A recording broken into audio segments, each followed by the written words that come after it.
On phone now, Laurence Tribe, constitutional law professor at Harvard Law School. So, Professor, good to have you on again. And I know you call this an attempted coup, not just in the general use of the word that so many have adopted, but in a very specific way. You say Eastman delivered the blueprint.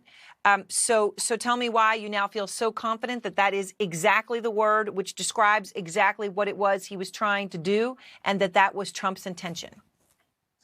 Well, there's no doubt from the information we now have about the meeting that Trump was holding with people like Giuliani and Eastman shortly before the insurrection that we all saw on live television, that they were planning step by step to twist arms and pressure people, including building a gallows, if necessary, with Pence's name on it, in order to get the vice president to perform a role that the Constitution doesn't assign the vice president, and that is to discard the votes of states that didn't accord with Trump's plans. There were 7 states that Eastman said we were going to say had disputes about the election. There were no ongoing disputes. The Electoral College voted indisputably on December 14th.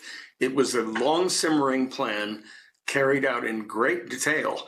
And there's nothing you can call it other than a coup. It was seditious conspiracy. That's the term that the U.S. Criminal Code uses, 18 U.S. Code Section 2384, and then it led to inciting an insurrection. It was all part of a long plan, much more public than most coups that we see. And what worries me is that although they didn't succeed this time, because Pence wouldn't fold and he wouldn't do what he was being told to do, if they'd had Gingrich as vice president, it would have been different.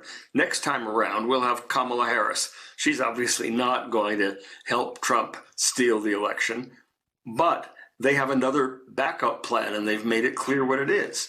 The backup plan is to get states to disregard the votes of the people, even after the suppression of votes and the counting by people who are partisans. If it doesn't go their way, they're going to have state legislatures name Trump slates. And I've explained in this op-ed in the Boston Globe how that would be illegal, but we have to gird our loins and get ready to fight it. We can't simply sit back and watch all of the debates about the debt ceiling and the infrastructure plan and all of the rest, important though it is. We can't just let that go on while we go over the cliff and destroy our democracy.